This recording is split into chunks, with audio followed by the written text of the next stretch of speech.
a Jack Bounds podcast. Excellent. So we're live. We're live. So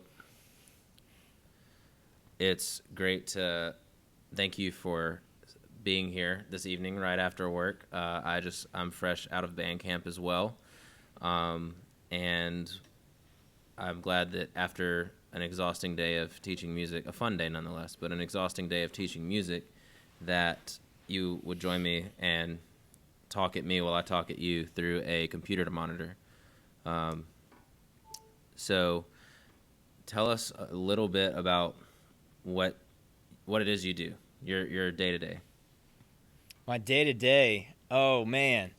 Well, I'm the social media guy at my school now, so I do a lot of I create a lot of content for the school. Today was filming teachers doing their virtual check-in, because normally you have students can come and actually meet their new teachers. So today was filming the teachers, saying hello and welcome the kids to the school. And I had an elementary drum camp last week, which was super awesome, getting to see young kids enjoy music together, like literally together, not through a screen. They had to wear masks, and we had to distance, and there was no trading of implements or instruments. But yeah, I would say, to answer your question, it's hard to say what a typical day is right now, honestly. It can vary. Yeah. It can really vary, and man, it's I'm sorry, my first question was a trick question. I was like, we're recording, trick question. But just for everyone listening, for all my Stockholm listeners in Sweden, no, I'm joking. Inside joke from the past podcast. So for all the listeners, this is Drew Wooton. He is a percussion educator in the Hattiesburg area, and he teaches at Sacred Heart, which that's middle and high school, correct? Yeah. It's elementary. It's pre-K through 12. We have two different Awesome. campuses, but yeah. So he has built a program there, and it's, I would say, one of the most unique percussion programs in our region, but especially Mississippi. And he is also a percussion performer in Hattiesburg and the surrounding areas. And most recently, we've touched base on content creation. So that being said, with COVID and everything else, I think everyone's kind of been trying to figure out how to utilize the internet as less of an entertainment app and more of a tool. And I think a lot of the content that Drew has put out there has been super helpful. And watching you teach it, Drew, it's like it's fun and informative, and it's a lot of things that I think are, I don't want to say missing, but it's nutritious because it's so you. It's not you trying to fit into making videos that other people have made. You've got your own brand to it. So that being said, check him out on YouTube. We'll plug all of your channels and all that at the end for sure. But so when you are at Sacred Heart and you are teaching, can you tell us just a little bit about that program in terms of what it looks like on a normal, obviously right now it's a little different, but what the overall look of that program is? Like what ensembles and classes? So I teach three different disciplines. We'll do rudimental drumming, do the basics. Most of my students, the ones I see every day, are in 7th or 8th grade. And it's usually their first time ever drumming. So it's, hey, here's some sticks and a practice pad, and they're super bummed because they're like, I want to make a ton of noise. But it's like, hey, man, we need to look at, you need to talk about the very basics of reading music. I'm talking like, what does sticking mean? The order of the hands, like that kind of information that we all take for granted as people who've drummed forever. So start usually at least at least a month of just pad work. I mean, we'll play on the drums and make noise, but it's just how to read music, how to hold the stick, how to strike the drum. Do you even like percussion? Then we'll do Samba. I love Samba. It's one of my, I mean, I don't know anybody who doesn't love Samba music, honestly.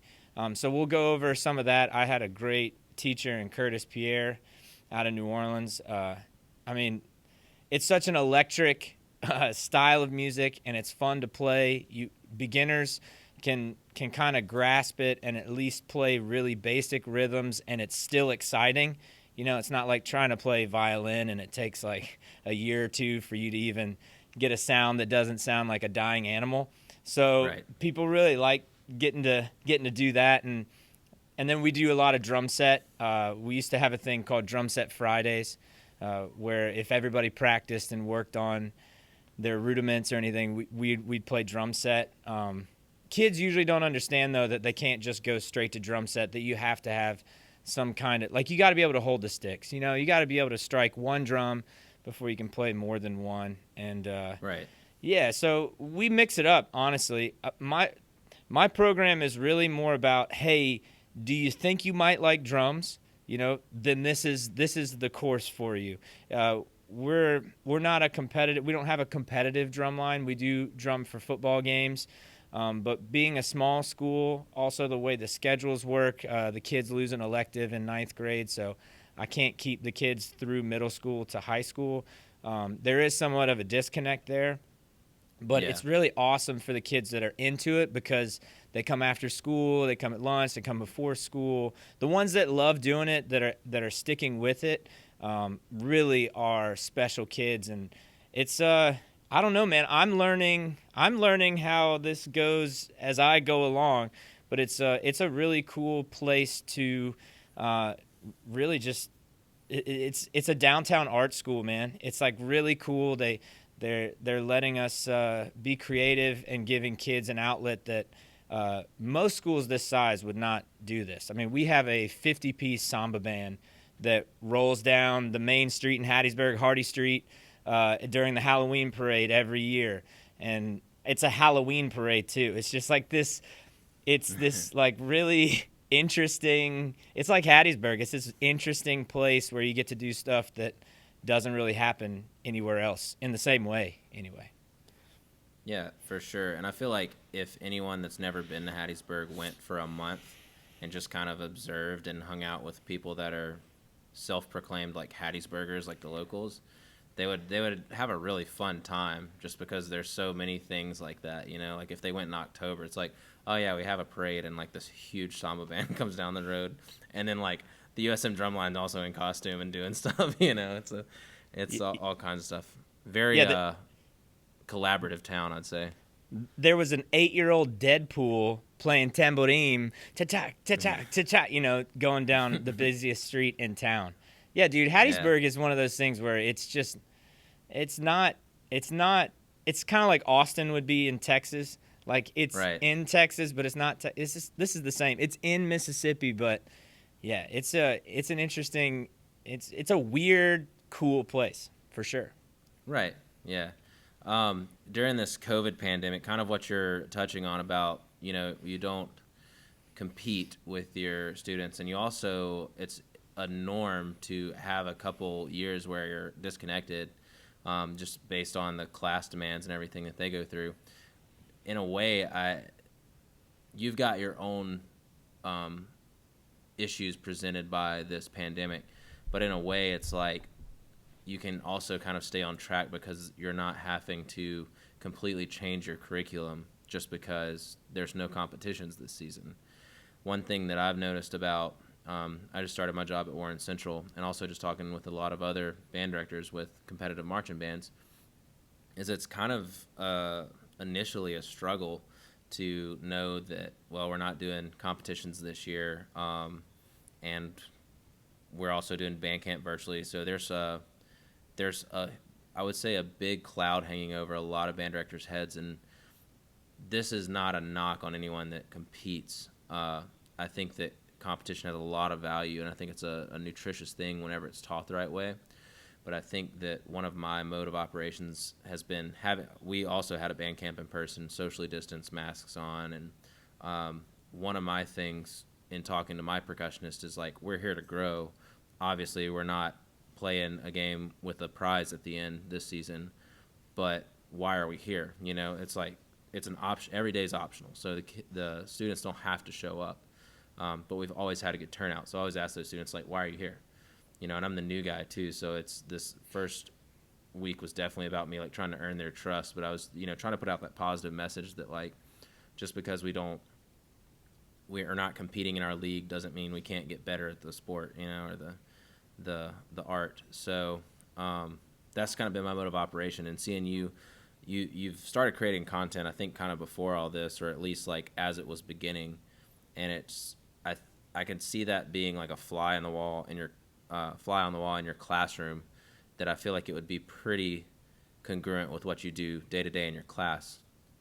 So I like seeing the way that you've handled this is number 2. This is Pandemic, the sequel, in our country. So I like seeing the way that you've handled, you know, continuing to reach your students in a at least outwardly smooth way. I'm sure inwardly you've had some freakouts and internal rage and screaming, but you know, I think outwardly it's been a really positive message, and it seems like, you know, you're when the going gets tough, you are one of the ones that keeps going. So, well, first of all, thanks, man. That really means a ton. It's also nice to hear something that's, you know, just nice from someone you're not in contact with a lot, and it's not just a like or a comment. So thank you.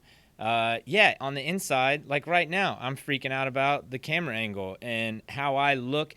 I'm incredibly self-conscious, incredibly insecure, incredibly like there's so much anxiety and neuroses that come with being on a screen all the time. I totally see how kids feel doing Zoom classes where they don't know who's looking at them. I totally see how they feel.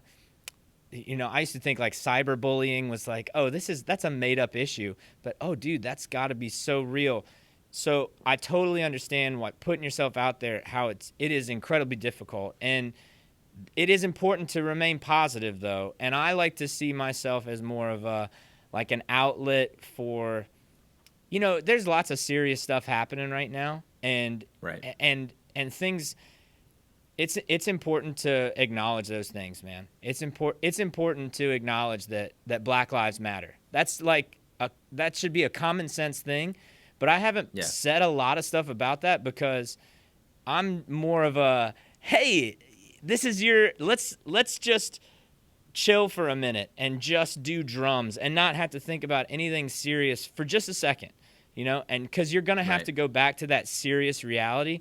And that's how I view the program. Like, most kids here, we're not going to be musically competitive for a while because most kids here are, you know, they're trying to get their ACT higher. They are only here for academic core classes. You know, the elective stuff is great, and we actually have a lot of things to offer. But most kids' focus is on, you know, math, science, English. So it's really fun to be like this outlet, you know, where the stakes are, they aren't low, but they feel low, where you can just have fun and enjoy yourself. And I think that's really difficult when you come from a competitive background, because when you're competitive at anything, you know, that's what drives you to get better. So if you're not competing, you might feel like you're stalling. And I totally sympathize with band directors going through that, because, man, that's intense. Just like if I had to get real competitive with this program, I'd have a freak out too, because I'd like, no, this was just kind of like an enrichment class, like you know, like I'm woefully unprepared for that. So yeah, man, it's important to stay positive, and you got to remember it's for the kids. So you don't tell the kids how stressed you are or upset you are as well. You know, I'm saying this now because I think it's important to like be honest and like, dude, I haven't just been having a awesome time during all this. When I film and try and put out information, I know if I'm negative about it, or if I, maybe I'm feeling insecure about something, and then I project that onto any of my students, I'd feel awful. I don't want to do that. So it's really important to stay positive, and it's just, you just got to take a lot on the chin right now. It's kind of, all right, no competition. Yeah. Okay. I also coach soccer. That's where I'm more competitive, because it's, there's a winner and a loser every game. Yeah. You're going, yeah. And there's no debating what the score was. There's no, you kind of have a judge. Subjective. Yeah. Right. It's you won or you lost. And, that's up in the air right now too. So, dude, this is absolutely nuts. But I appreciate that. I'm trying to stay as positive as possible.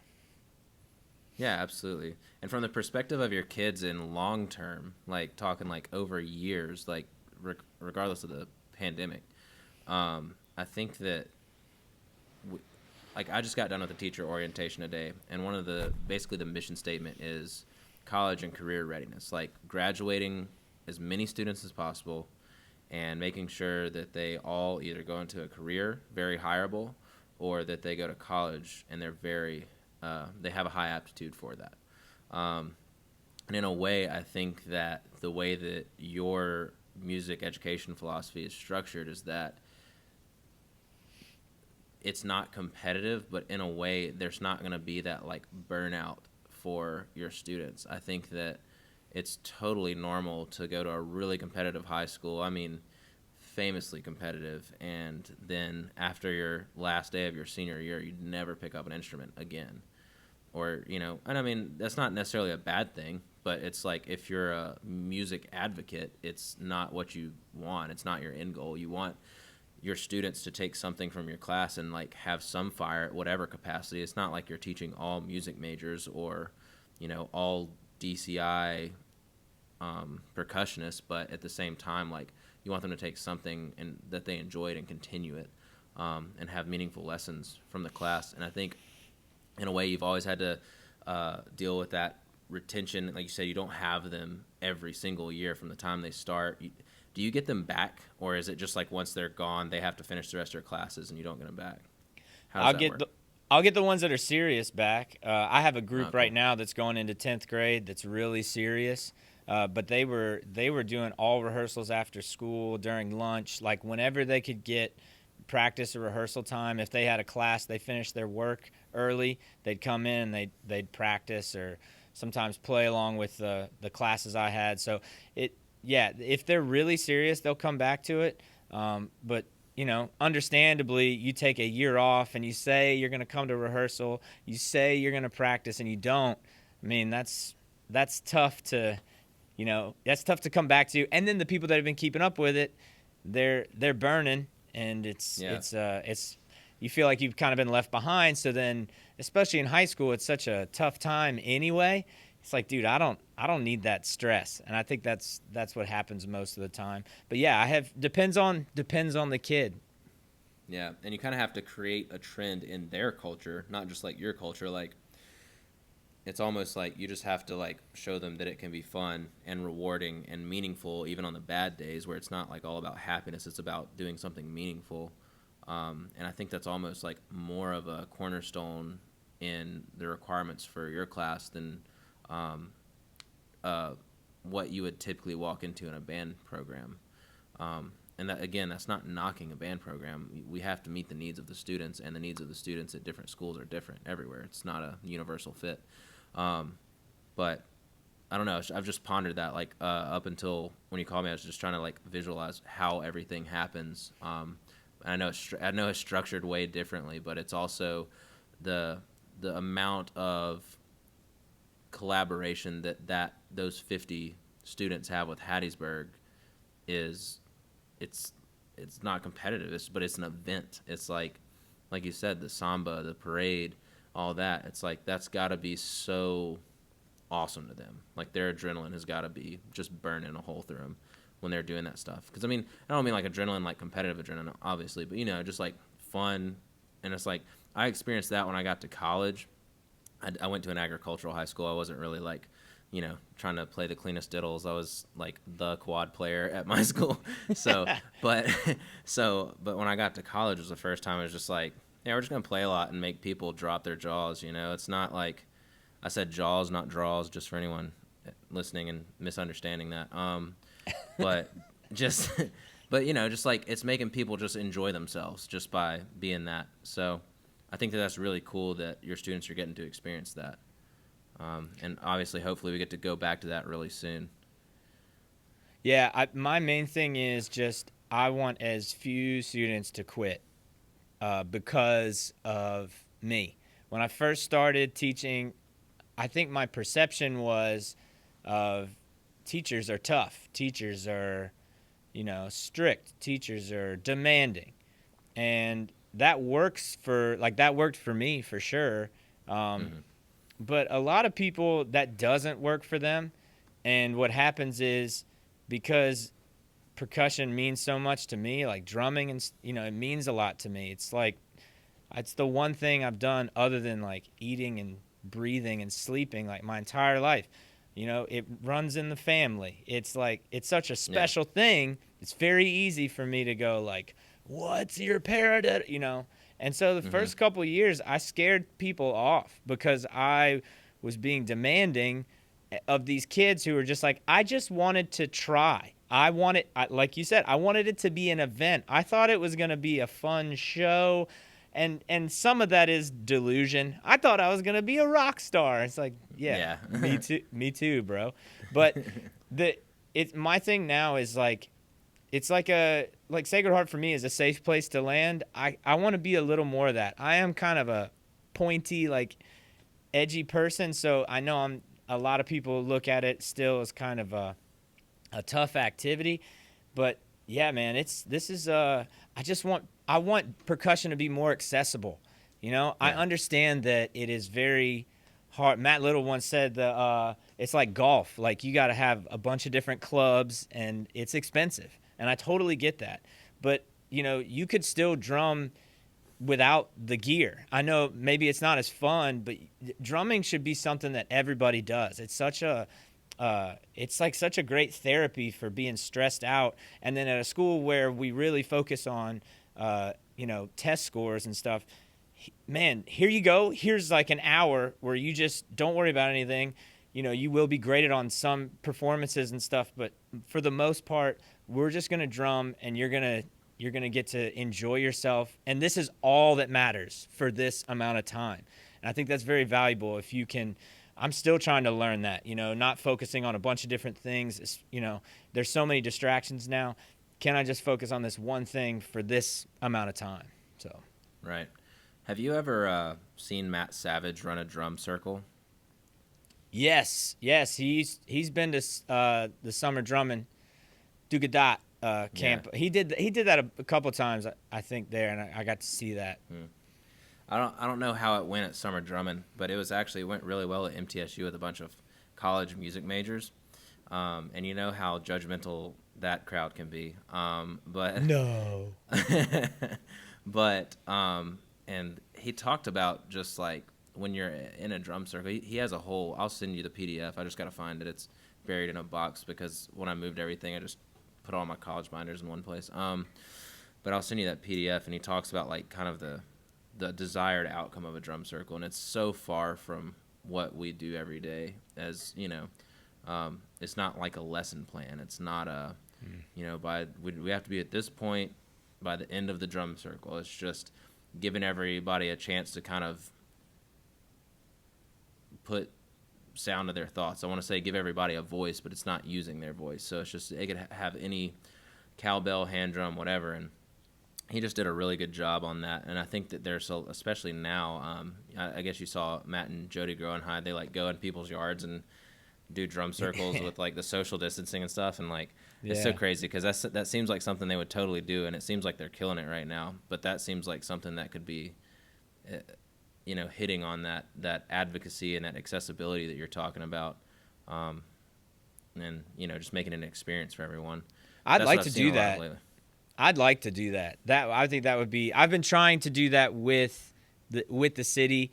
Right. I think this is the year that it should really happen because it's distance, man. You can hear drums from a distance. So hey, Yeah. this should be the one activity that you can still do, and I mean, go outside and play. It's the connection, man, because I don't know if I like drums because of the drums or because of the people I have been around when I played drums. One first Right. one is my father. The dude's awesome. Like if you wanted to just you don't pick your parents, but if I was gonna pick one, that's who I'd pick. And so I don't know if I really like drums or if I just my dad's super cool. It's this that's what it is. The Yeah. like I know you through drums. That's Right. what's exciting about it is like you get people to play and just enjoy themselves, not and man, especially now, not through a screen, and realize you can connect not through English, through another language, a musical language.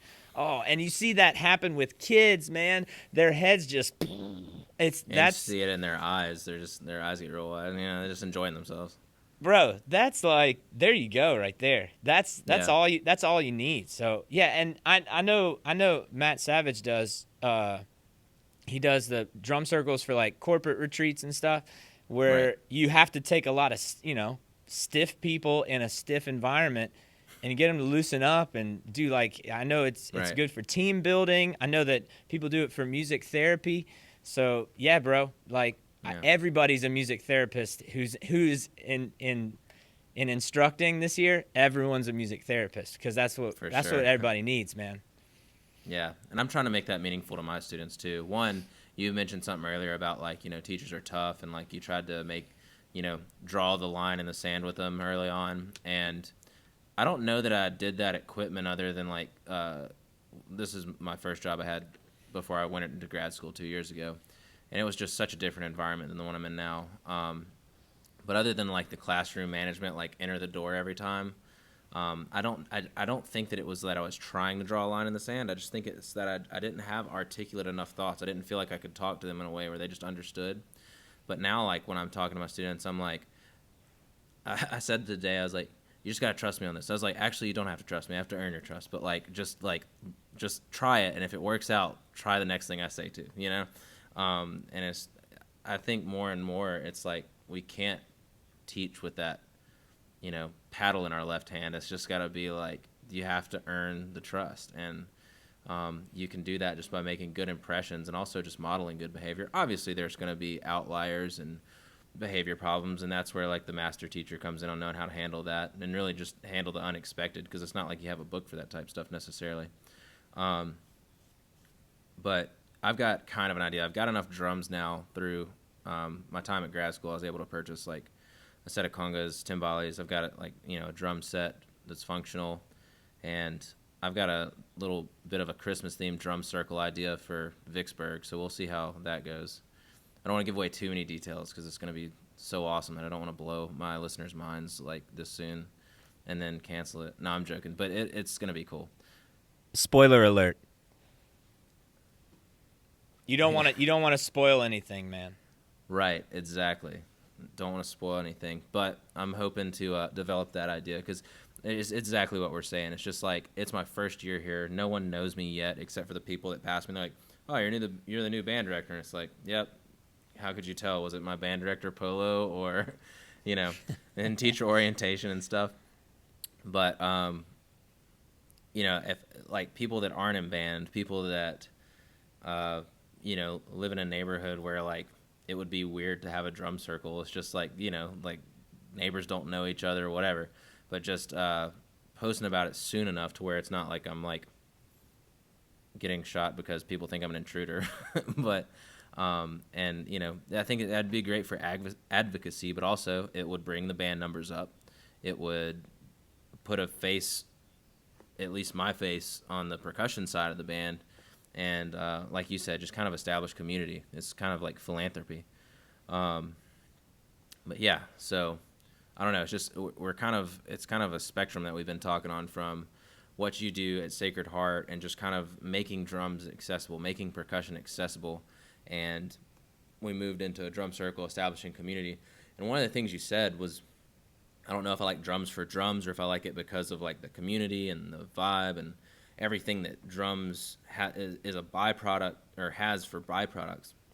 I feel like we separated that whenever we brought those instruments over here. You know, like that all used to be a thing. Like there was no such thing as that exclusivity to, well, you play music. It's like every musician could dance and did, and sang, and just, you know, we kind of changed it.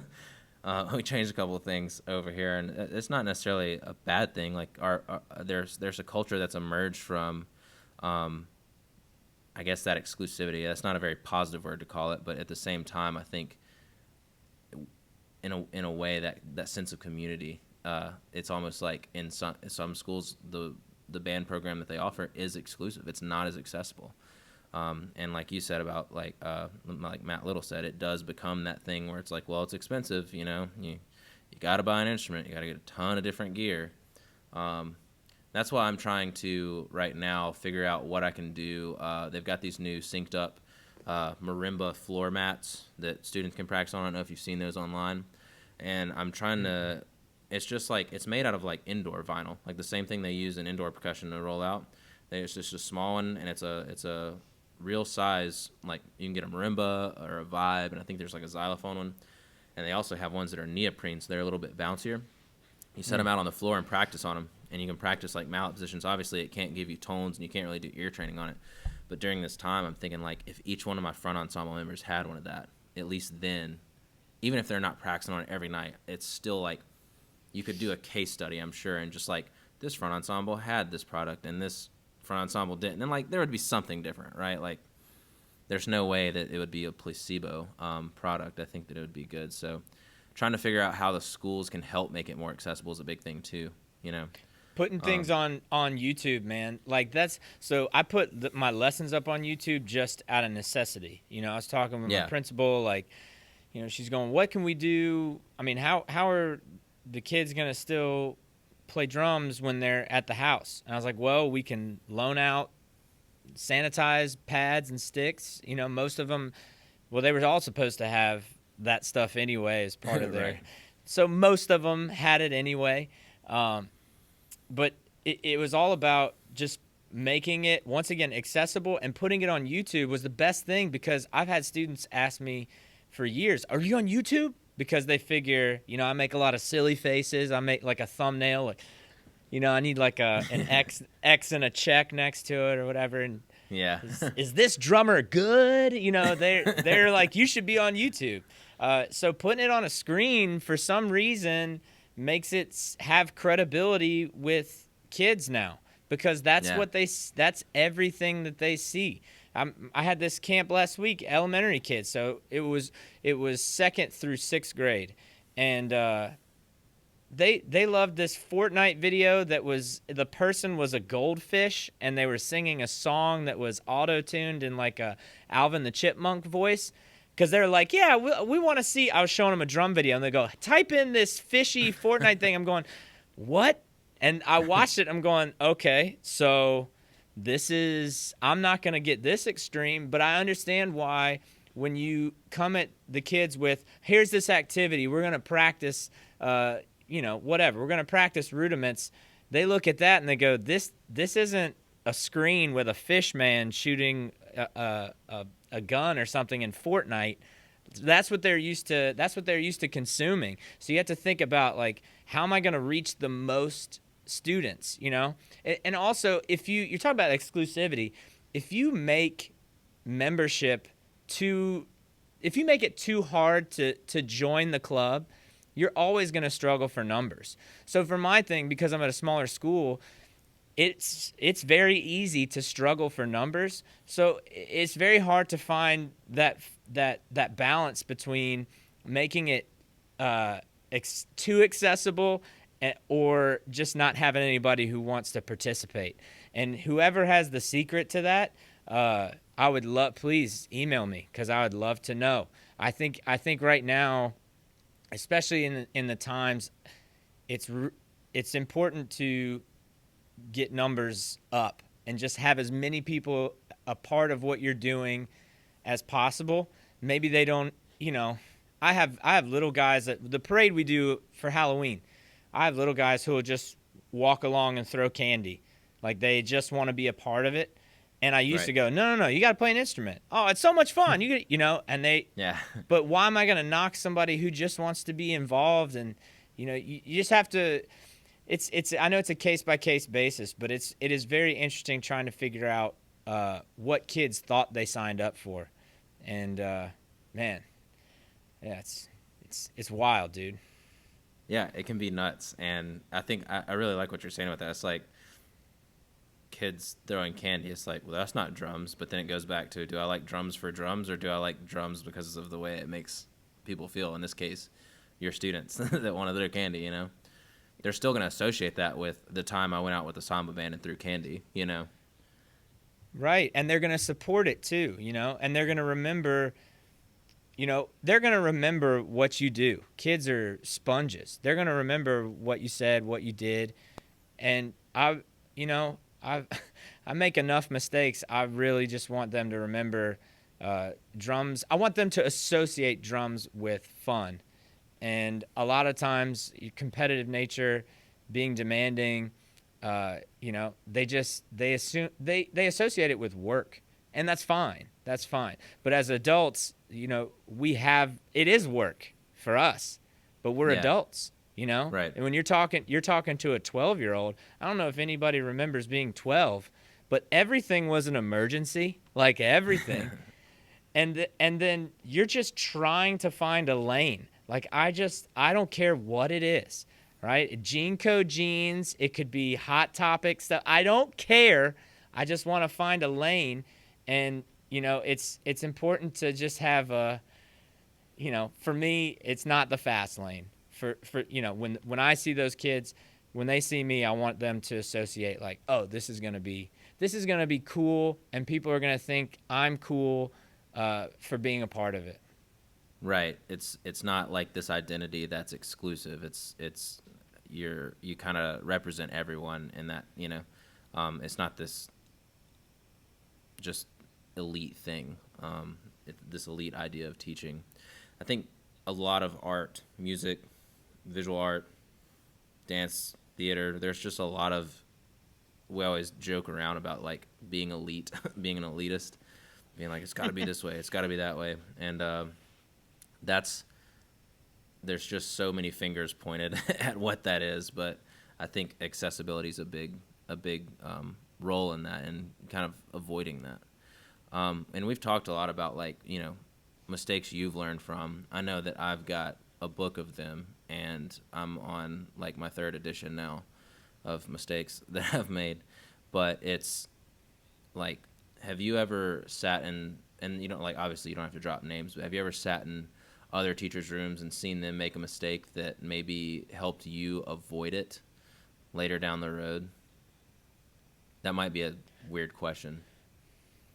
Well, yeah. I mean, you observe all kinds of, I like observing human behavior, and there's stuff from anyone I come into contact with that I'm gonna take, and stuff I'm gonna leave. There's not anything that's like really crazy that sticks out to me. Mine's more just like an approach and an attitude that the stuff that worked for me, like that was very like, this is how it is, and you have to do it this way, and that's how you're going to get good. That was refreshing to me, and it's just realizing that it doesn't work for a lot of the people I come into contact with. It also, like, just personally, I do believe in having high standards, and I'm incredibly competitive. It's just not in this avenue, So, no, to answer your question, I haven't really seen stuff. The main thing I see is just in general is so many people thinking they have all the answers, which is such a fruitless endeavor. Yeah. And then people saying that they're doing a lot of things, and then not really doing them, which is just, that's natural. You want to say, hey, look at me doing this, and I totally get that. That's one of the reservations I had about putting myself out there, is like, man, people are just going to think I'm I'm just smoke and mirrors, that I'm just, look at me doing this, and then I'm not actually doing anything. I don't think of anyone in particular to answer your question. I just see a lot of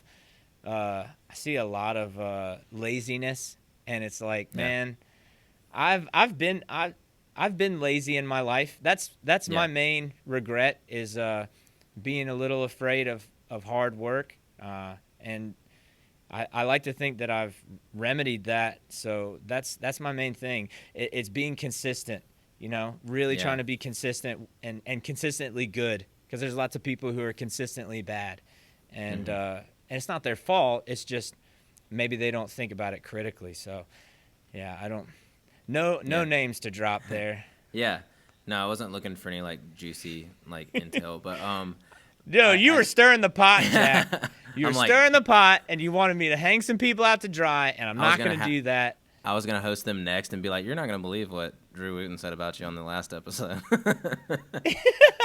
Yeah, I say somebody's name, and they're here. Come on out. It's like an episode of Maury or something. On Zoom? I could do Zoom, Maury. There's no physical confrontation. That's fine. Yeah, you just have a security guy, a security bouncer that mutes you or something, whenever you're talking too much, or turns your video off instead of carrying you off stage. Just get all the angry faces coming up on the Facebook Live thing. I wish I had a filter for that. Just I could edit in. I'm sure there's one. Yeah. But no, I think you answered that question eloquently. I guess I asked because, you said that you kind of people watch, and I think that we all do that subconsciously, and we don't know that we're doing it. But I mean, it's how we learn to behave or not behave. For me, I think one of my personal, I don't want to say I don't want to say it was a mistake, but it's something that I realized I wasn't deliberately doing. And then somebody just talked about representing your visual learners and your oral learners and your kinesthetic learners. And it wasn't until my master's degree that I really identified as a kinesthetic learner. And that's when I realized it's I teach everything by how it's going to feel. When I'm talking about holding a drumstick, I've got analogies about how your hand should feel and stuff. And these are things that I made for myself because somebody else taught me a different way. Doesn't mean it didn't work, but it just means that had I thought about it this way, it might have clicked faster. So now when I present things, I'm constantly thinking, am I reaching the visual people? Am I reaching the oral people that need to hear it? Or both of them need to hear and see it played? And then also knowing that my strength is describing things kinesthetically and how it's going to feel, I make sure that I try to hit all three of those. And another thing I've said in teaching is you can think text all you want. I think I'm guilty of overloading with feedback my students, and I'll give them a lot of sentences, not to think about, but you know what I'm saying? It's if I say, turn your wrist, relax, they're going to think those words in their head, but I have to remind them, it's you have to use your visual, your hearing, and your touch. Those three senses are what you need to use to figure out what that feels like, not just think the word relax in your head, because you're not using your senses at that point. I don't know. Yeah, dude, I'm the same. I talk too much, obviously. I talked over you just now. That's real, dude. It's because you just want to get it right. You don't want to leave any stone unturned.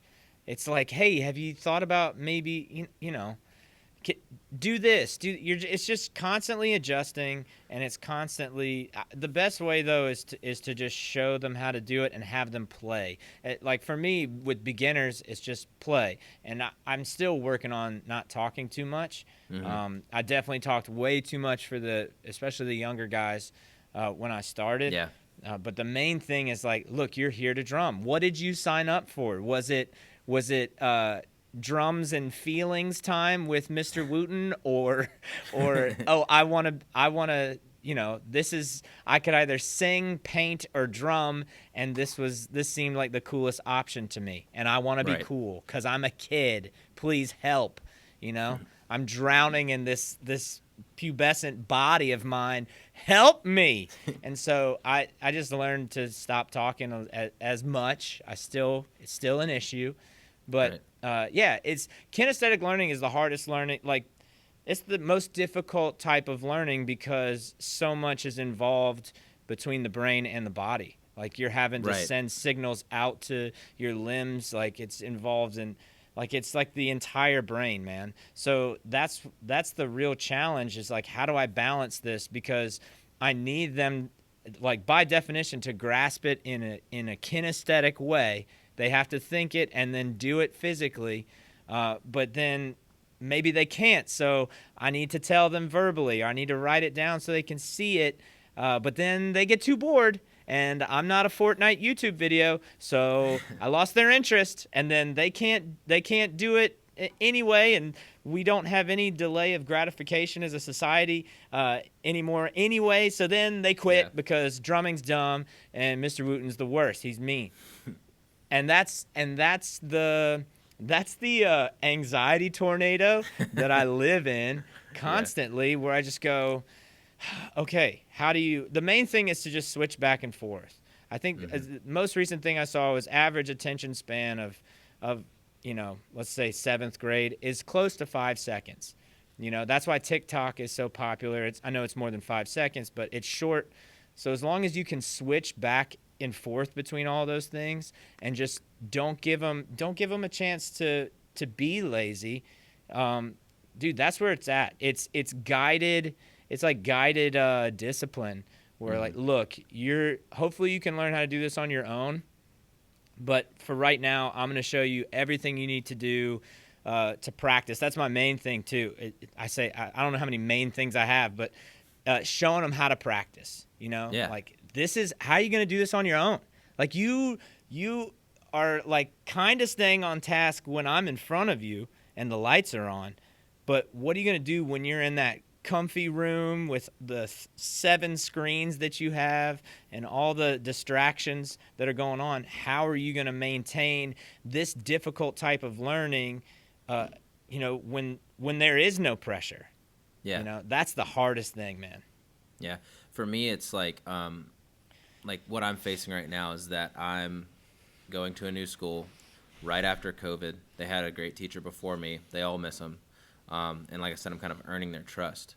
And I've had some students, now again, every day is optional at our band camp because of COVID. Like if you want to do virtual that day or just not come to the 2-hour camp, then it's not mandatory. But you know, I've had students miss like a couple days in a row, and I'm like, I hope they didn't quit. Like I need this person, you know, and they might not be like the shining star, but it's like they're at this point, they're valuable, and I'm not putting a value on them. I'm just saying like, I don't want to lose any of my, like I want to gain students. I want to, you know, spread. I want to earn all their trust, and I have this like insecurity sometimes about like losing students because I didn't do something right. But then, like I was talking today with someone, and we talked about how crazy it is that how much more popular and just normal it's become to just quit in the middle of a season or an activity. And not to sound like, you know, one of the old guys, but it's just like, you know, I think it's from culture to culture too. But just, my brand new pop filter about fell off. But just how easy it is or how acceptable it is to quit. And it's like almost a thing that band directors have to prepare for. And especially now, because we've been out of school for way longer than a summer. And personally, I'm the new guy, and I've already heard some people say, not my students, but like I had a chat with the director before me, and he said like, yeah, you reach out to some of these because they don't know if they're gonna come back, and they're good students, and you know, so they show up, and I'm like, all right, today's gonna be super fun, like, you know, trying to like advocate that I want them there because they're good students, and but like you said earlier, it's like they're out of it, so they might not, they've got time to be a human again, and it's like they're like, oh, I might not want to do that again. But yeah, it takes time to remind students like how fun it is, because a lot of the times anything that you're going to do regularly, most of the time you're going to be kind of annoyed to do it. You know, it's like working out. Like it's something I need to do to stay healthy, especially now. Health is wealth. But like it's not like every day. It's like, yes, burpees. Yes. woo, let's go. That's not how it is. And so it's the same with this, man. Like, you're going to have to, there are going to be days when it's going to stink, and that's going to be your perception. And, it's the same for teachers and adults. So it's definitely going to be true for kids, Right. And it's so hard in any situation where you have a large group of people, anything over 5 or 10, you have so many things going on because you don't know what's happening at the house.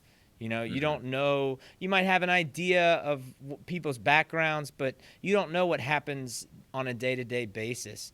So that's the other thing, man, the whole the quitting thing. I mean, growing up, you sign up for an activity, you finish however long that season is, you got to finish. That happened to me, 4th grade baseball. I got hit by a pitch. It was the first year that it was kid pitch. Got hit by a pitch, first game, and I was like, I don't want to do this. It hurt.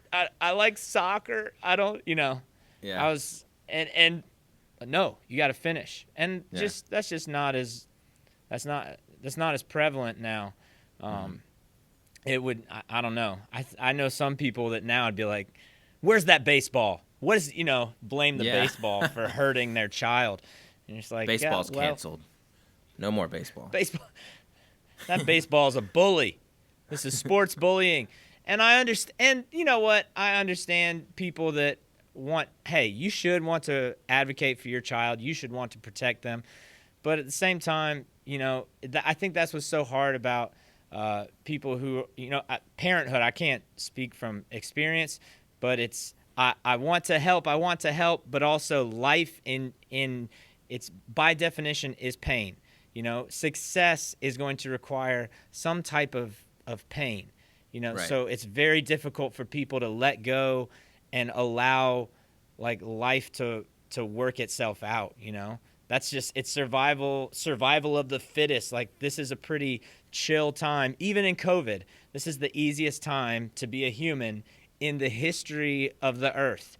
And it's very difficult then to sift out like what's a necessary struggle and what is unnecessary. And I think this is a really long-winded answer to what you were thinking is, I think that's why people quit, is just because this is the grayest it's ever seen. Like, it's not black and white. No, you don't quit, or, so I think that's what it is. I don't think it's anyone's fault, really. It's just kind of a cultural thing. It's like a cultural growing pain in a way. It's controversial to a lot of different generations, but also cultures. But it's just one of those things that there's no, like you said, it's not black and white. It's a spectrum in terms of like where people stand on that stuff. Like, especially when you consider that it's not objective. It's very subjective depending on if it's their kid or if it's just the kid in that one meme that everyone shares. It's like, so everyone's like, man, I hate that kid. It's like, what a quitter, and this like this poor kid. But I just don't want to be a meme. I don't. I don't know a lot about a lot. But I do know I don't want to be a meme. You don't want to be a meme. Noted. No. Noted.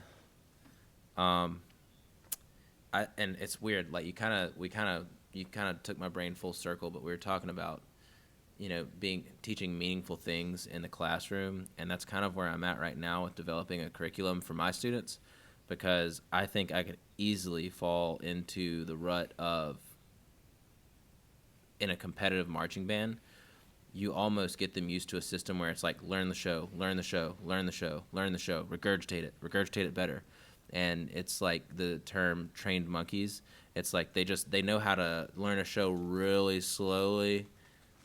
And then you talk about like teaching people how to practice. And it's like, obviously learning the show is important. You don't want to go out there and, look like you don't care, like you don't want your band to poorly represent you, but at the same time, it's I'm trying to think about how to make all the students in my class better learners, stronger learners, that it pretty much exactly goes hand in hand with what you said. It's like what they do at home in terms of their individual practice, and one of the things that I used not to do that I've started doing a lot more this band camp is just giving them individual practice time in the classroom. And we've only got 2 hours, so that's like, some people might see it as a sacrifice. And of course they're going to talk and walk around sometimes, but not really. I haven't had that problem, but I think that's one of my fears. It's like they're going to get off task. It's like, well, it's their individual practice time. And then when they run it, if they don't have it prepared, the first thing that I used to do whenever I was given like individual practice time was if I didn't use it all and then I messed up on something, I'd be like, dang it, I wish I had more time to practice this. And then it's like, oh yeah, I did. So, it's just setting up opportunities for them, and then maybe they'll take it home, But you're right, trying to get them better at teaching themselves is super important. Well, and you want them to be able to apply it to anything. I mean, it needs to be interchangeable. So my consistency and my dedication. I mean, name a person who has a job that isn't consistent. You can't keep your job if you're not consistent. Yeah. So I always my main thing is I tell kids, like, okay, your parents right now, or your guardians right now are working so you can be here, so that you can enjoy a good life. So maybe this isn't the activity for you, but if anything you do, you're gonna hit a wall to get really good at it. They talk about, the main thing is they talk about Fortnite. So and so one, they love Ninja, but Ninja he plays Fortnite. I think he might do Call of Duty now too. I don't know. I try and keep up, but also whatever. But he does 4-hour session in the morning, 4-hour session at night. He has like 2 or 3 hours where he's talking marketing stuff with his manager, who is also his wife, and he and his wife only have 1 hour of just getting to be themselves and downtime, Yeah. That's Fortnite. That's your favorite video game. What are you going to do when you don't want to do anything that day? You just want to chill and watch, me on YouTube. Right? You're going to have to get serious, man. And that's one thing that, a lot of people just don't realize, like, oh, if I could play Fortnite for a living, then everything would be okay. It's like, no, maybe you would enjoy your work more, but also maybe not, And my main thing is just a lot of the kids that come through my program are not going to get super serious about percussion. They like the hang. They've told me, I like the hang. I like it. It's just fun. It's enjoyable. It's cool. But I know that those kids are going to be able to apply this to whatever they end up doing, you know? So if kids do get off task, they're going to have to know how to get themselves back on task when they're adults. So, I totally understand wanting to keep them on task, but it's one of those things that's very valuable but incredibly difficult to just let it slide and let them learn how to get themselves back on task. Yeah. You're familiar with the 7 Habits by Covey, right? Like the 7 Habits of Highly Effective People. No. I need to know this. Yeah, you should check it out. It's like a classic. It's one of like the cornerstones of self-improvement books. But it's adapted now, like as a macro curriculum for school districts. They started it at my last job whenever I left, but the job I'm going into now has had it for a couple years, and it basically just takes, I don't remember who adapted it, but now it's like a I want to give that person credit, but I can't remember the person's name right now, but I'll share all that with you. And they take the 7 Habits, which is not an advanced book, but it's not like one that you would hand to a class of 3rd graders that just learn how to read and be like, ingrain it, make sure you know it. Right. We're having a test on it. But the 7th habit is called sharpening the saw. Like, it's really 6 habits plus how to get better at all 6 of those habits. And what you're talking about is that. It's like building consistency. Like, progress isn't linear, but consistency is a muscle that you have to work out. And it's just like there's days where I suck at being productive. But then there's like, today was a win because I've been setting my alarm for 5 every morning, and I always have that other one at 6, and today I finally made it 5. Like, I finally got up and was like, I had to sit on the bed and like ponder for a second, but then I was like, all right, not going back to sleep, getting up, sometimes it feels like there's a strip of Velcro on my back and I can't get up. But it's just, and I'm going to fail. Like I know I'm going to accidentally wake up, in air quotes late again, but it's just, that's my goal. And I'm trying to up my average, up my percentage every day. So that, as far as like sharpening the saw, that's what that step deals with. And honestly, it's one of those that I'm planning on rereading after I finish the book that I'm on now, which is a finance book. And after, well, you can get it like anywhere, but the Leader in Me is the adapted version. You should check that out. I'm actually trying to study up on that because it's basically they have adapted to where they get it in kindergarten, and there's just certain hot words that they use all the way until they're a senior to build habits. And it's really cool the way that it seems like it works from the outside looking in. I haven't like spent a year in a school system that's had it yet. But I'll follow up with you on that after I've seen a little bit of it in action. And it's one of those things where like I feel like as a band director, it's going to be really easy to write it off and be like, well, in band we're always being consistent. That's our whole thing, like I'm always differentiating instruction because I have different instruments. I'm going to try to like really be serious about applying this because I have read the book, and I think a lot of my vocabulary when I'm teaching actually does come from it, maybe indirectly, but it's a really cool book. Stephen Covey. I could be getting his middle initial wrong. Stephen Covey, The 7 Habits of Highly Effective People. You should check it out. Yeah, for sure. At your local Hattiesburg library.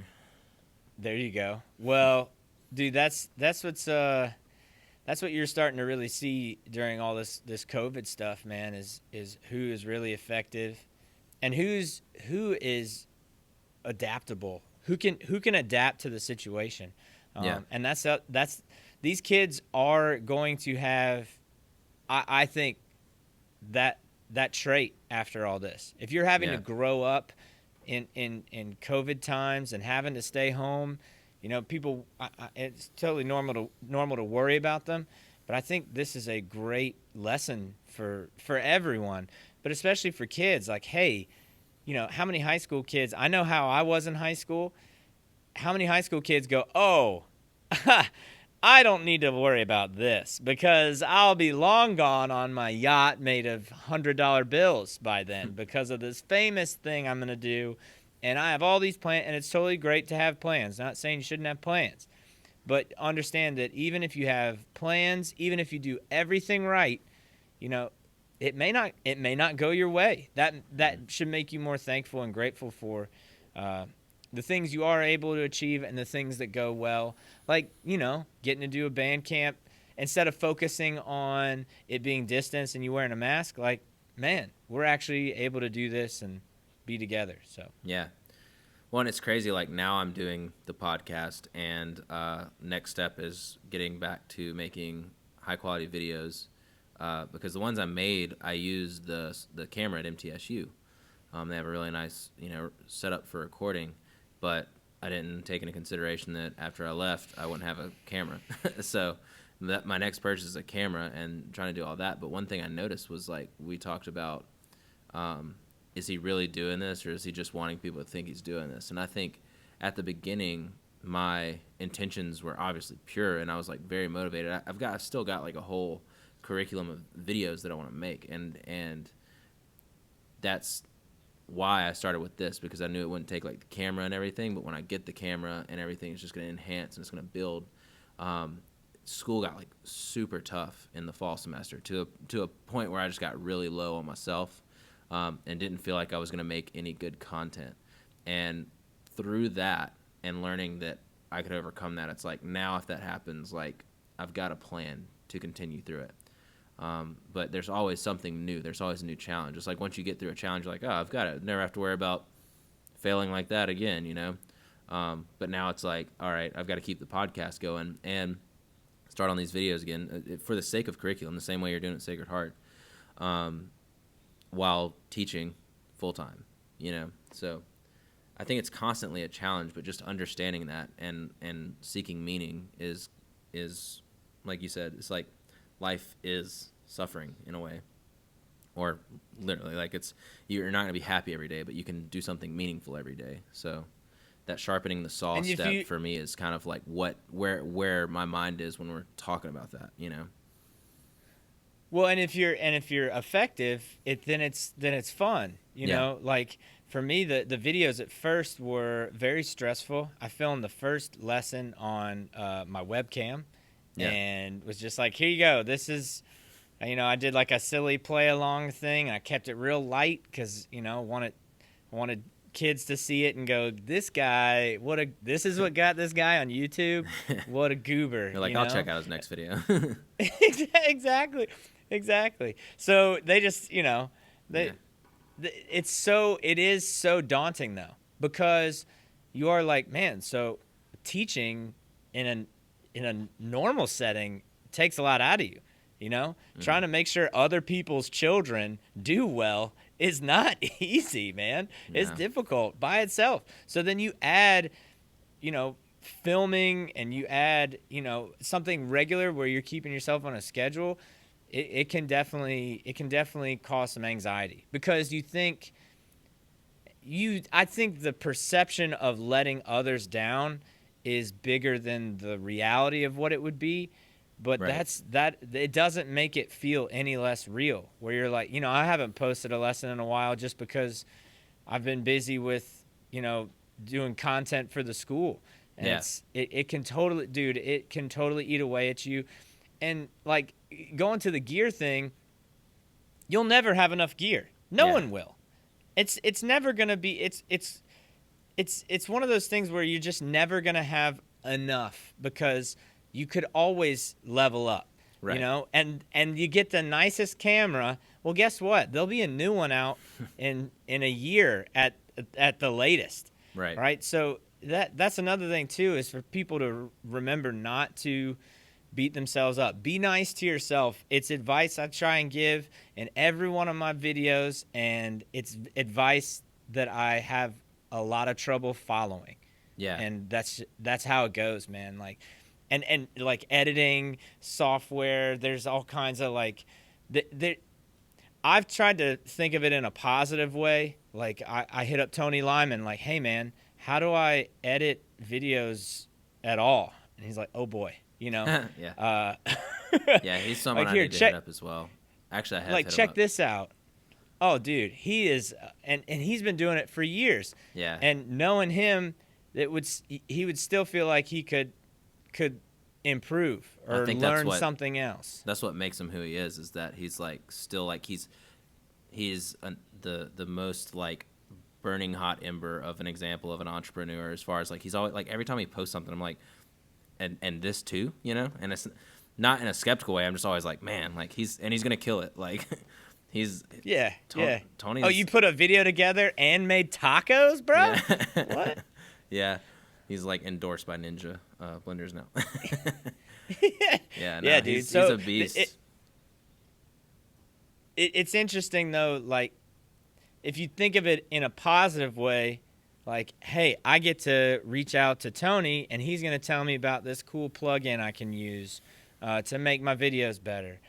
Instead of, man, I really just can't, I can't do this, or I'm stuck, or I'm terrible because I'm new to it. I started editing videos in March.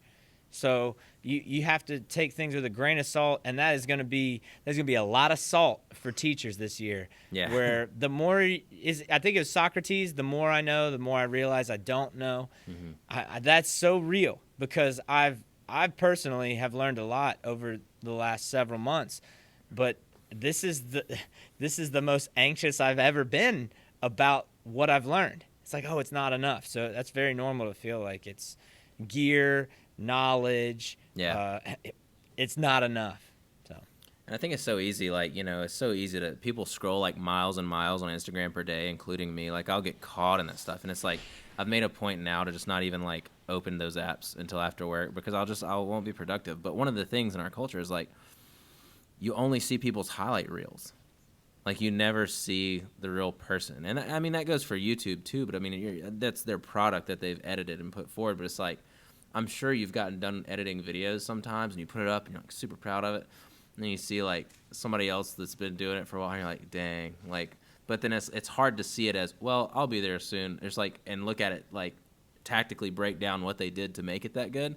You're just like, oh, I suck. Just seeing people's highlight reels, it's really easy to get down on yourself. And it's so quickly accessible. It's like, this is an app to make you feel like you've got a long way to go, So, but it's like, it can be a really constructive thing, but at the same time, like, you have to go into it with the right attitude when you're scrolling, or you'll just see somebody shredding a drum solo and you're like, well, I don't even like drum set that much. Like, I don't know, but you know what I'm saying? It's so easy to get on Instagram and see that. That's how I feel when I get on Darren's Instagram. It's just Yeah. like, why do I even want to? Drum set's stupid. I'm gonna play FIFA for a living. Like, yeah, dude, that's totally normal. And I stopped watching drum channels on YouTube because the ones that are established have been going on forever. Like Steven Taylor. Yeah. From Hattiesburg, man. Right. Like, he's like killing it, absolutely killing it. And you look at what he has built, you just see the finished product, and it makes you feel inferior, right? But he's like super cool, like super forthcoming with information, and he'll help anybody out, man. He's such a cool dude, but you have to remember he's been doing that for years, and you have to put in that work, and it may not turn out that way, man. Like, you don't know, but you can't look at it starting since COVID being on YouTube and then go, well, why don't I have, all of that, that's the Daniel Tosh thing. Like, that's so typical in America right now, where it's like, why don't I have that Ferrari? Just give me that Ferrari. Why does that guy have it and not me? And that's normal, man. That's so normal. And I turned it off. I tend to watch, like, I'm a big comedy nerd, so I watch a lot of, like, comedy podcasts and stuff, and I try and just mimic what I see there, so that it seems it's still kind of got the edge of, the word I recently saw was edutainment, education and entertainment together, where, like, you're almost tricking people into learning. Yeah. And that's really important with kids. I'll say this too.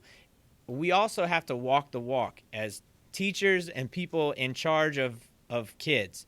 You can't tell a kid, hey, you need to practice this instrument for years to even get somewhat decent at it. And then look at our video production and go, why am I not Steven Taylor? Right? Because it's the same thing. Right. So whenever I'd say that, like, for educators who are like, dude, I barely know my password to my computer, how am I going to do Final Cut? It's like, well, what would you tell your students when, they're trying to play a flam and can't spell drumsticks? Like, you wouldn't be mean to them, right? You'd say, okay, well, this is what it is. You'd explain it. You'd be methodical. And then you'd also remind them that it's going to take some time, man. Yeah. It's going to take some time. And that's important to remember. I know, because school's about to start, everybody's like, dude, I got to know how to do this now. And sense of urgency, there's nothing wrong with that, but it's important to remember that you need to hold yourself to the same standards you hold other people, Right. Yeah. Yeah, I agree. I think I think teachers are sometimes I don't want to say the worst, but, like, you have a lot of occupations where you're not coaching positive necessarily. You're not talking to 100 people easily a day, and, like, trying to get them to believe in themselves and then learn how to work hard. And then you go home and you're like, I don't work hard enough, and I'll, like, you get so negative on yourself. But you're right. It's so hard to just not be hypocritical about it, and not in, like, a cynical way, but just in a, like, subconscious, indirect way. Like, it's easy to be critical on yourself. I know I take things hard on myself a lot of times. But that being said, you're right. Like, you can sit there and compare yourself to channels that are doing kind of, like, modeling what you want to do, like other drum channels, or you can find, I find, like, what you're talking about. It's like, I look at things that aren't in my specialty. Like you said, you listen to comedy podcasts, which I want to ask you about in a second. But it's like, you're tricking people into learning. And it's like, if you listen to things that you enjoy, sometimes you'll find things to put in your teaching toolbox there, you know,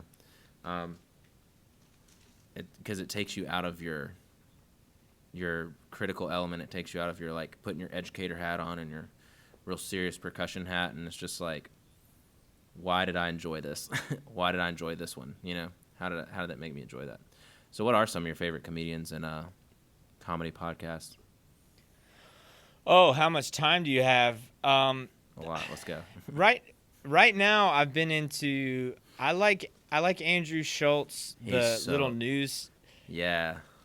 The news stuff he does. Some of his other stuff is not like, I don't like all his stuff, but the news stuff he's been doing, where he kind of breaks current events down, that's been great. He drops bombs. I like. In that.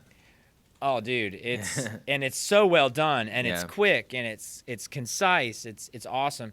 I would say probably my favorite comedian right now would be Andrew Santino, because that's who I'd want to hang out with. Like that. I mean, I have friends like that.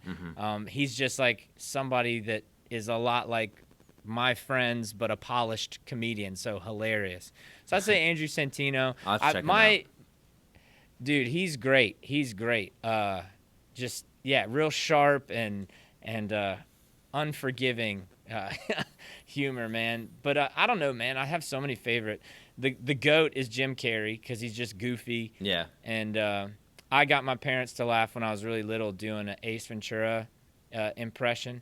The alrighty thing, you know, that stuff. Yeah. So that I have fond memories. Once again, do I like the comedy, or do I like the association with the people that were around me at the time I discovered the comedy? I don't know. But yeah, Jim Carrey, Zach Galifianakis live at the Purple Onion was one of the best stand-up shows ever. His brother Seth Galifianakis, his twin brother. It's just him, but he shaves his beard, so he has a mustache. It's hilarious, bro. One of those. Is that all on the Purple Onion? Wild. Is that all on live at the Purple Onion? Yeah. I think it was like a bonus thing at the end. Oh, I must have missed that one. He shaved. He shaves his beard. Dude, I think it's on that. I don't remember, but stuff like that. I like the quirky like indie comedy stuff too. Yeah. Maria Bamford is hilarious, you know. Yeah. People like that. So I'll have to check out. You said Andrew Santino, and then the other one that you said that I wasn't familiar with is Maria Bamford. I'll check her out. yeah, she's wild, dude. Totally wild out there. I'll check it out. I think a lot of my comedy taste is like just. I mean, people would say it's raunchy comedy, because it is, but it's like the pushing the line on like what offends people and like how to take it as a joke. But Tom Segura and Bert Kreischer, they have the podcast Two Bears One Cave, and dude, some of the stuff they talk about on there is just it's not it's not like moral, but it's just, they're comedians, you know, and it's just, I've always liked that. Right. Same thing with like Bill Burr and Dave Chappelle. They're like kind of questioning where the line is, you know, and not like in a way where they're like trying to get away with as much as they can, but they're literally doing it for the sake of saying, like, you know, comedy as almost a meta type of genre. They're like, it's comedy, you know.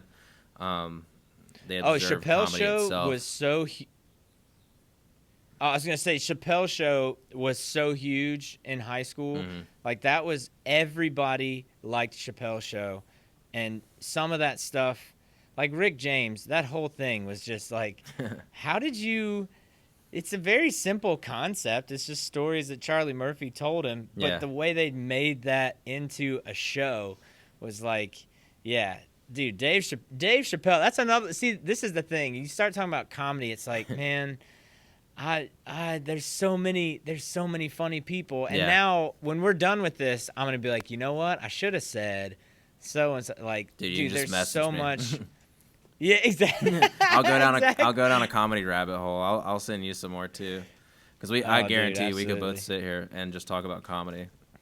Yeah, this isn't even about drums anymore. I don't even care. Let's just JHB let me go through my podcast. list. I digress, but we'll message back and forth about that. We'll send each other for sure. YouTube links or something. Yeah.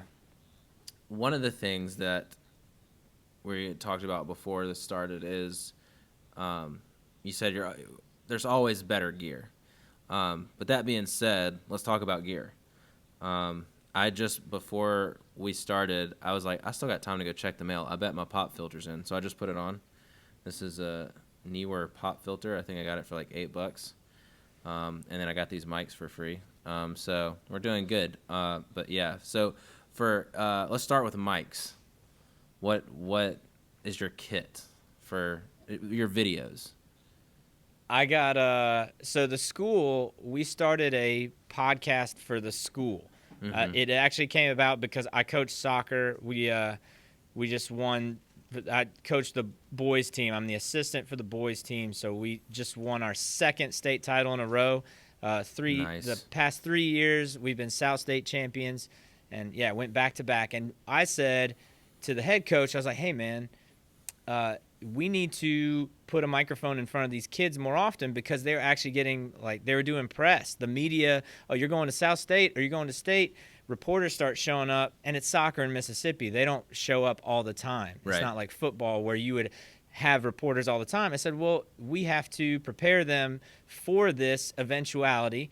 So let's start a podcast so they could be in front of a microphone, because I noticed they got real shy. You know, the least shy kids got real shy as soon as you put a microphone in front of them. And I was like, this could affect our playing performance. I don't want the game to go poorly because so-and-so is thinking about something silly they said to a reporter when a camera was pointed at them. So it started off with that. And then it kind of ballooned into, hey, the school wants to do that to publicize all the cool things we have happening here. Just kind of also in a format that people relate to. So just have conversations with notable people. You know, we had an awesome year for basketball, so I interviewed the basketball coach, Coach O'Keefe, and it was just like, man, just unreal season. Brought the girls to Final Four.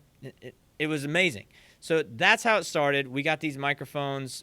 This is just like a starter kit on Amazon. It's an ATR X2100. It's a dynamic microphone. I didn't want to get a condenser because I didn't want it to pick up too much sound. I also am loud.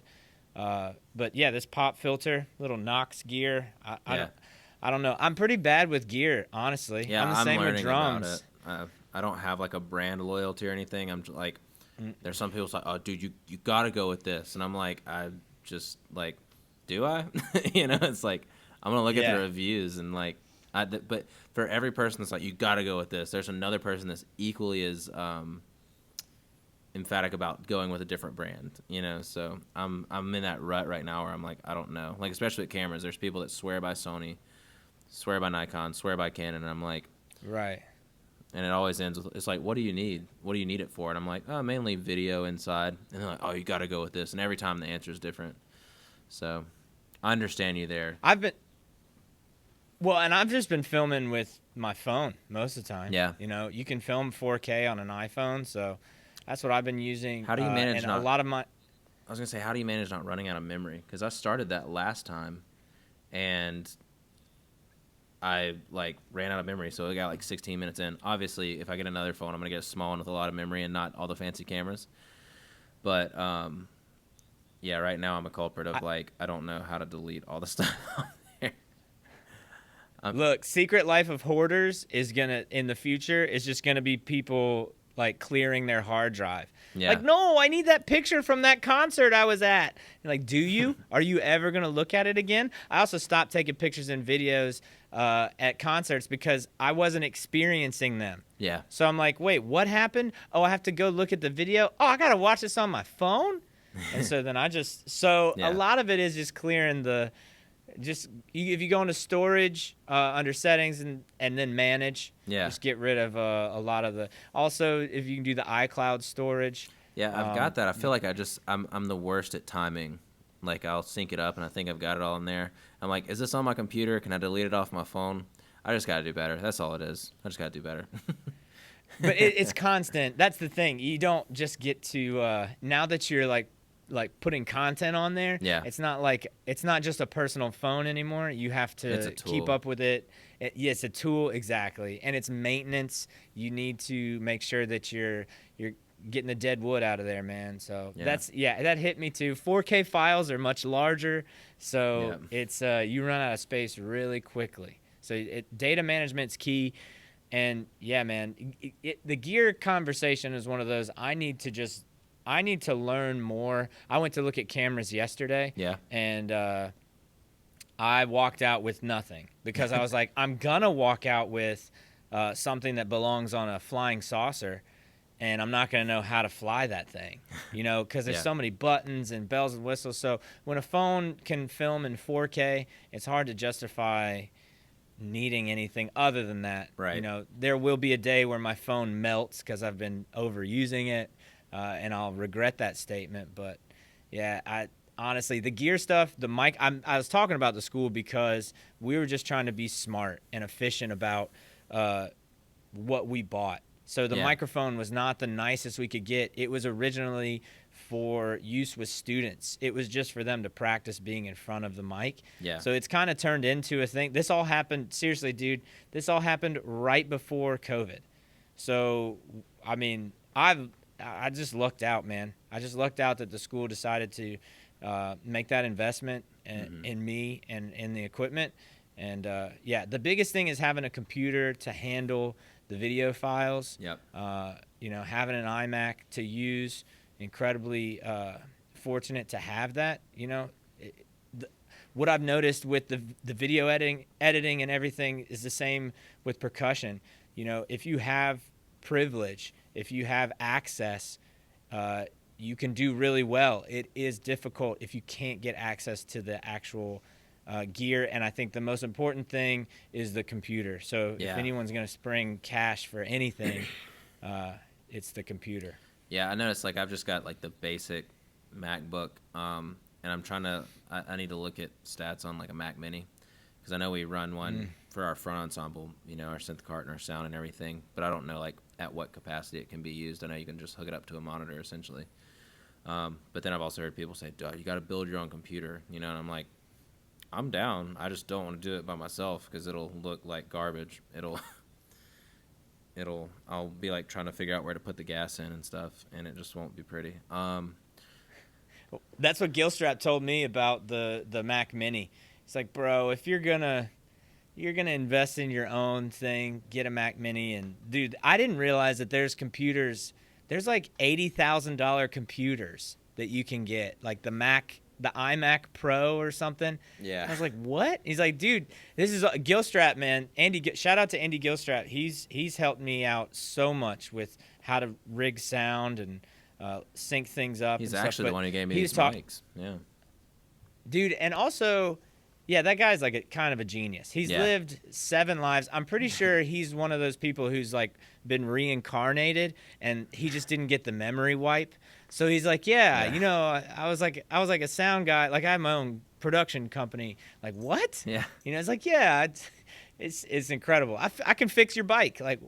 When did you have time to do one of these things, much less all of them? But he was saying, go Mac Mini, and that's what they do for Pixar movies. They have an iMac Pro that's just got this incredible capacity because to get all of that data and be able to edit it and really, make it look good, it takes a powerful machine. So yeah, it's crazy. It's crazy how far that whole process has come. In terms of just what it used to be, just drawing on paper and turn it into a claymation, and then now we have $80,000 computers that have more power, actual horsepower than some cars. It's like a Tesla computer. Yeah, that's what I want. To animate a fish or something. I need Elon Musk to make a computer. I'm just gonna wait for that, and then I'll get that one because it'll probably no. Are you gonna get the? What? Are you gonna do the Neuralink? Are you gonna do the implant in the brain? I gotta see it that he's got. I gotta see how many other people do it and what if it changes them. If they're like, no, dude, you gotta do it, I'm gonna be like, did the Neuralink tell you to say that, or are you just saying that? Do you love Neuralink? Right? Do you love the Neuralink, or are you just saying you love Neuralink? I love Neuralink. Or are you Neuralink? Yeah. It's exciting, but yeah. So if you can, it'll be like the Matrix. You could download.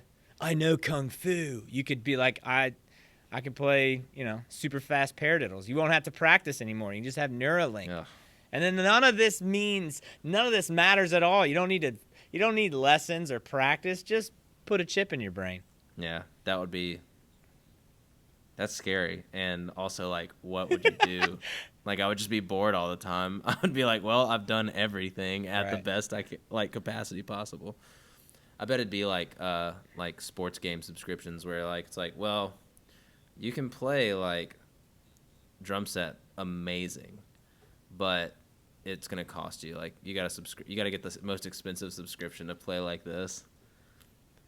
You know what it is? It's going to get people to go to Mars because they're going to go, man, I don't need a calculator anymore. I have a computer in my head. What's next? Oh, I guess we should go to Mars.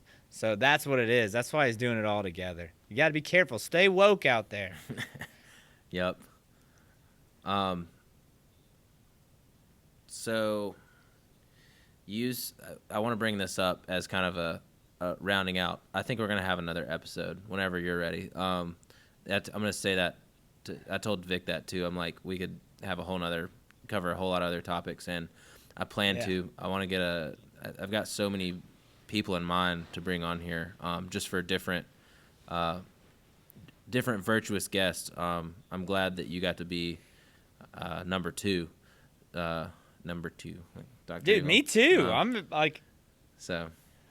I'm honored that you even asked me, man. This is awesome.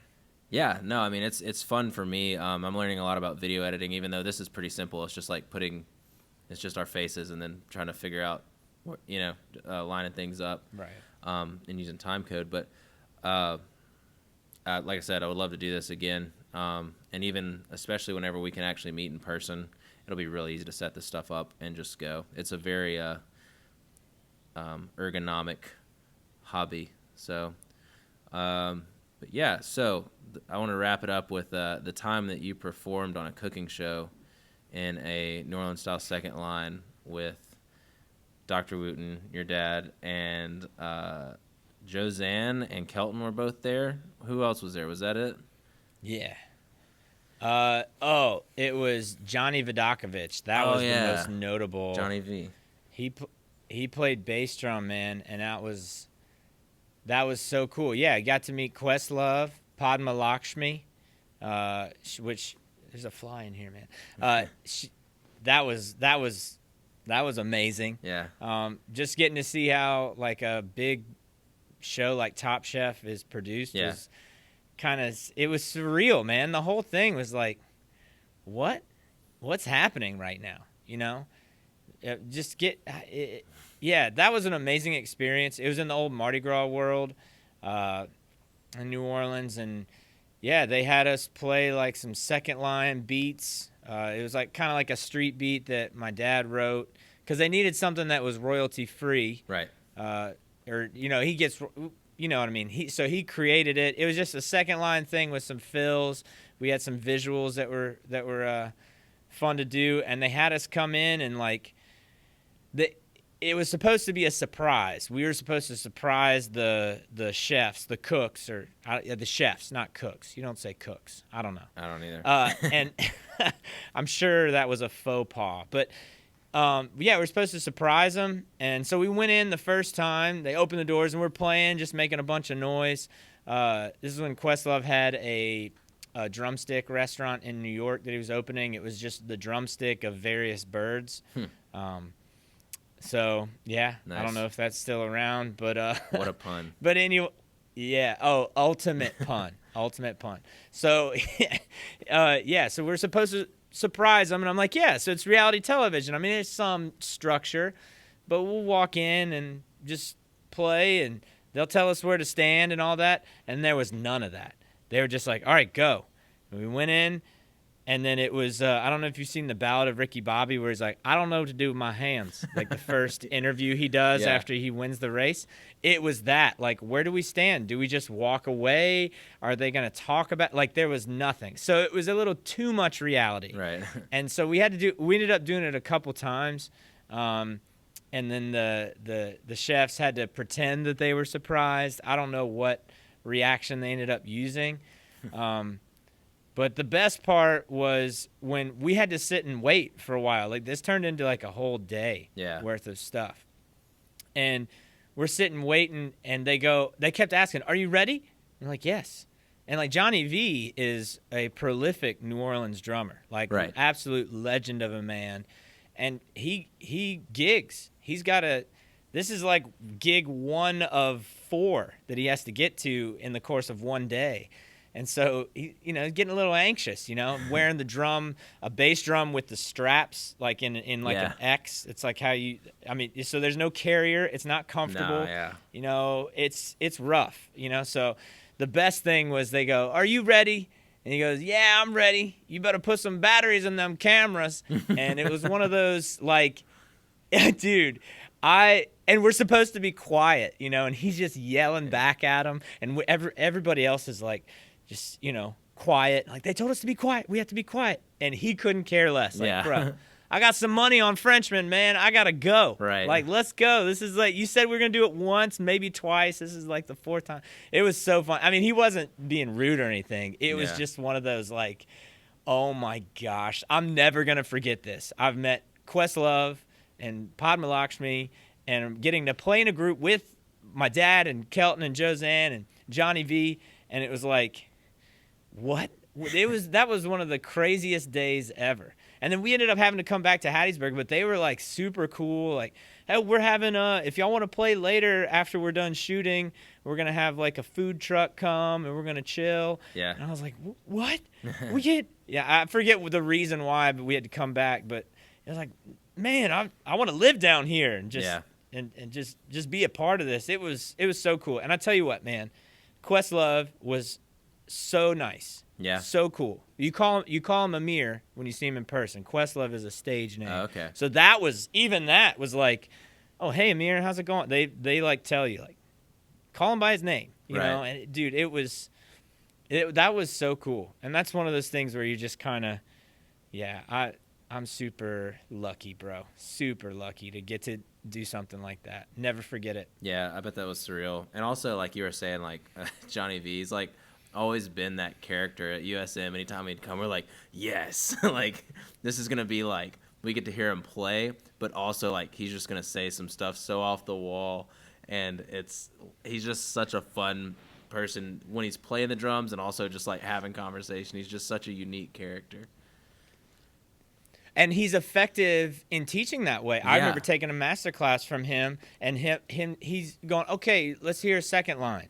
And a couple people, Jonathan Benson was in that master class actually. And we all play a second line, and most teachers too, you don't just play a groove for them with nothing else happening, like just drums, and then there's 2 other people, 2 other students, and then Johnny V. So 3 other people just watching you. That was an education right there, going like, "Oh man, I don't like how I sound at all. I need to really work on my sound." But I remember playing a second line. I had, we live close to New Orleans. I thought I had a pretty accurate second line. Yeah. And when I was done, he goes, "That was very rudimental of you." And I remember going, thank you. And then he showed me like the sticking, the right, left, right, left, right, left, right, left, and then talked about like playing in the cracks, like that halfway between triple and duple, just like, it was so cool. And I was engaged because of his personality. Yeah. And he's not a traditional teacher, so he had my full attention. And that's another thing. I'm not going to forget many interactions with that man. Right. So anything he says or does, it's just like, dude, I want to be that cool someday. Yeah. I don't think I can get to that point, but very rudimental of you. Like, and I guess that he embodies. I need to loosen up, I guess. Yeah. Like, well, he's memorable, and he just embodies the culture of drumming that he teaches. Like, it's so big easy. It's just that's him. Yeah. He is like, he could be the mascot for Frenchman Street. It's just he's super, super cool. And that's another thing about Southern Miss's clinics, and just the way that Doc set it up is I just love how normal it was to just have one person playing in front of this guy, like Johnny V or like Jonathan Scales and his band came in, and it's like, all right, who wants to do this? And you're like, they're rock stars, so not really. But then like he kind of normalized just that being the clinic culture there. Everyone participates, and you might be called out to play by yourself. No shame, you know. And I would say it's not like that everywhere. Even at the college setting, it's not like that everywhere. So, but yeah. Well. Yeah, well, I like that, but I like that though, because if you want to study how to play like these people, you should be able to play with them. Yeah. You know? And I mean, honestly, some of the most fun I've had, like, just getting to play with people was when Snarky Puppy would come to Hattiesburg. Yep. They played the Thirsty Hippo all the time. I wish they still did. Oh man. Well, I wish anyone played anywhere right now. But yeah, it was getting to like play percussion with them and like do, you know, I remember we played a gig with them where we played with my dad's band and then played with them and got to play drum set a little bit for this, you know, this party. Is it like, dude, stuff like that where you're going, okay, I need to level up personally, but actually just seeing it, living it, and going, oh man, this is what it takes. This is the bar, and I'm not there. I'm somewhere below it. Like, what do I do to make myself better? And it's like we were talking about earlier with students. There's no better way of learning than just doing it yourself. Yeah. So Nike's slogan isn't, hey, think about it maybe. It's just do it. They have a bunch of those that are alternatives now. It's just like, I mean, I guess do it. Like, it's like the crooked symbol. It's like the Nike check, but it's got like a bend in it. It's like, I mean, sure, if you feel like it. If you want, yeah. But, I guess if it's not inconvenient. Yeah. I think that's like the moral of the story is that pressure creates diamonds. You know, it's like whenever you're sitting there in front of these hosses that have been doing it their entire life, it's like you'll mess up, but you don't want to, and you're just like, so much is noodling around in there, so you have no option but to get better in that moment, or you'll never forget it, you know? But yeah. Well, I think we are at the almost 2-hour mark. This has been exciting. I want to do this again. I think it's crazy that we've both gotten done with like pretty full days, getting ready to go back into a semester of uncertainty with all the COVID and everything.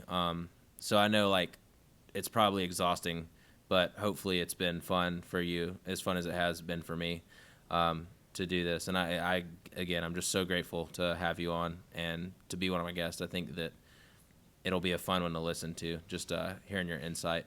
I hope to have another one and shut up and just let you talk more, because I want to hear more. I would love to just continue our journey creating content and kind of like just talking to you about it. It's like it's given me some ideas of some things that I need to follow, some people that I need to hit up as well, like Tony Lyman, Andy Gilstrap, people that I talk to regularly, but now I need to like pick their brain more, you know?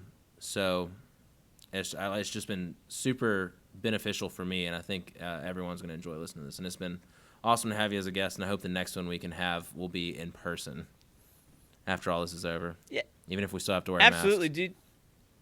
Absolutely. Hey, no, thanks for having me. The fact that anyone wants to hear what I have to say is absolutely astounding to me, and it's so exciting. Like, oh man, I'm good at talking, bro. Like, I could talk. Yeah. If you want to listen, all right, that's fine. That's cool. I think. Well, I really do think that this time. We just had a long day of work. It's hump day. Sorry for it's time sensitive telling everybody what day this is on, but it's middle of the week and you still have time to have a production like this. Yeah. Like you wouldn't do this normally, and it's making everybody realize like how valuable the other people in their lives are, you know? Mm-hmm. Like a Tony, like a Gilstrap, is that, bro, there's so many people that have so much to offer, and I think it's great what you're doing, giving a platform to percussionists and people that, you know, maybe wouldn't be heard otherwise, because I know I wouldn't be. So I really appreciate you having me on, and I would love to do it again, whether it's on Zoom or in person. Yeah, man, thanks for having me, and really cool to see what you're doing. So keep it up, and yeah, bro, this is great. Awesome. Appreciate you. We'll do it again. Yeah, Later. later, bro. That concludes today's podcast. Don't forget, you can visit anchor.fm/backjounds and click the support button to support me directly. Your money will help send me to podcast school so that I can continue to enhance your podcast experience. Thank you for listening, and we'll see you next time.